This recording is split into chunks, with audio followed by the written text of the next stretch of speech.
ತೇಜಸ್ವಿ ಸೂರ್ಯ ಅವ್ರಿಗೆ ಬಾಡಿ ಬೆಳೆದಿದೆ, ಬುದ್ಧಿ ಬೆಳೆದಿಲ್ಲ ಅವ್ರಿಗೆ.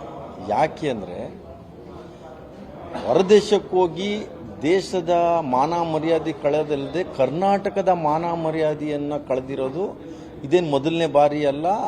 ಇವ್ರದ್ದು ಹಿಂದಿನ ಇತಿಹಾಸ ತಗೊಂಡ್ರೆ ಫ್ಲೈಟಲ್ಲಿ ಕೂತ್ಕೊಂಡ್ರೆ ಎಮರ್ಜೆನ್ಸಿ ಫ್ಲೈಟ್ ಎಲ್ಲಿಗೋ ಟೇಕ್ ಆಫ್ ಆಗಬೇಕಾಗಿರುತ್ತೆ, ಅವಾಗ ಎಮರ್ಜೆನ್ಸಿ ಡೋರ್ ತೆಗಿತಾರೆ. ಎಲ್ಲಾರ್ಗು ಅನಾನುಕೂಲ ಏನೇನಾಯಿತು ಅದು ಎಲ್ಲರಿಗೂ ಗೊತ್ತಿದೆ. ಆಮೇಲೆ ಕೋವಿಡ್ ಸಂದರ್ಭ ಬಂದಾಗ ಎಲ್ಲ ನರಳ್ತಾ ಇದ್ರೆ ಅಲ್ಲಿ ಕೋವಿಡ್ ಸೆಂಟ್ರಿಗೆ ಹೋಗಿ ಹಿಂದೂ ಮುಸ್ಲಿಮನ್ನ ಮಾಡುವಂಥ ಕೆಲಸವನ್ನ ಮಾಡಿದ್ರು.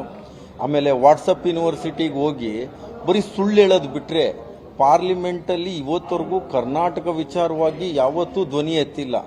ಇಲ್ಲಿ ಕರ್ನಾಟಕಕ್ಕೆ ಬರಬೇಕಾದ GST ಹಣ ಆಗಿರ್ಬೋದು, ಯುವಕರಿಗೆ ಏನು ಆಶ್ವಾಸನೆ ಕೊಟ್ಟಿದ್ರು ಕೇಂದ್ರ ಸರ್ಕಾರದ ಪ್ರಧಾನಮಂತ್ರಿ ಭದ್ರಾ ಮೇಲ್ದಂಡೆ ವಿಚಾರ ಆಗಿರ್ಬೋದು, ಪ್ರತಿಯೊಂದರಲ್ಲೂ ಕರ್ನಾಟಕಕ್ಕೆ ಅನ್ಯಾಯ ಆದಾಗ ಇವು ಮಾತಾಡಲ್ಲ.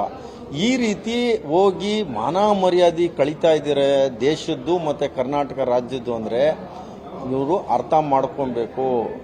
ಚೈಲ್ಡ್ ಸೂರ್ಯ ಅವರು ದಯವಿಟ್ಟು ಈ ರೀತಿ ಮತ್ತೆ ನೀವು ಪ್ರಚಾರ ಗಿಟ್ಸಕ್ಕೆ ವೈಯಕ್ತಿಕ ನೀವು ಏನೋ ಲಾಭ ಪಡ್ಕೊಳಕ್ಕೆ ಹೋಗಿ ದೇಶದ್ದು ರಾಜ್ಯ ಮರ್ಯಾದೆ ಕಳ್ತಿದ್ದೀರಾ ಅಂದರೆ ಇವರಿಗೆ ಎಷ್ಟು ಇವ್ರದ್ದು ಲೆವೆಲ್ಲು ಎಷ್ಟಿದೆ ಅನ್ನೋದನ್ನ ಜನರ ಯಾವ ರೀತಿ ಇದಕ್ಕೆ ಪ್ರತಿಕ್ರಿಯೆ ಕೊಡ್ತಿದ್ದಾರೆ, ಎಷ್ಟು ಮಟ್ಟದಲ್ಲಿ ಮಾನ ಮರ್ಯಾದೆ ಹೋಗಿದೆ, ಇವೆಲ್ಲವೂ ಆಲ್ರೆಡಿ ಕರ್ನಾಟಕ ರಾಜ್ಯ ಜನಕ್ಕೆ ಎಲ್ಲೋ ಒಂದು ಕಡೆ ಅವಮಾನ ಮಾಡೋ ಅಂಥ ಕೆಲಸ ಸತತವಾಗಿ ಮಾಡ್ತಾ ಇದ್ದಾರೆ. ಈಗಲಾರು ಅರ್ಥ ಮಾಡ್ಕೊಂಡು ಇಲ್ಲ ಅವ್ರ ಪಾರ್ಟಿಯ ಹಿರಿಯ ನಾಯಕರು ಇದನ್ನ ಸರಿಯಾಗಿ ಈ ಥರ ಗಿರಾಕಿಗಳಿಗೆ ಬುದ್ಧಿ ಹೇಳೋ ಅಂಥ ಕೆಲಸವನ್ನ ಮಾಡಬೇಕು.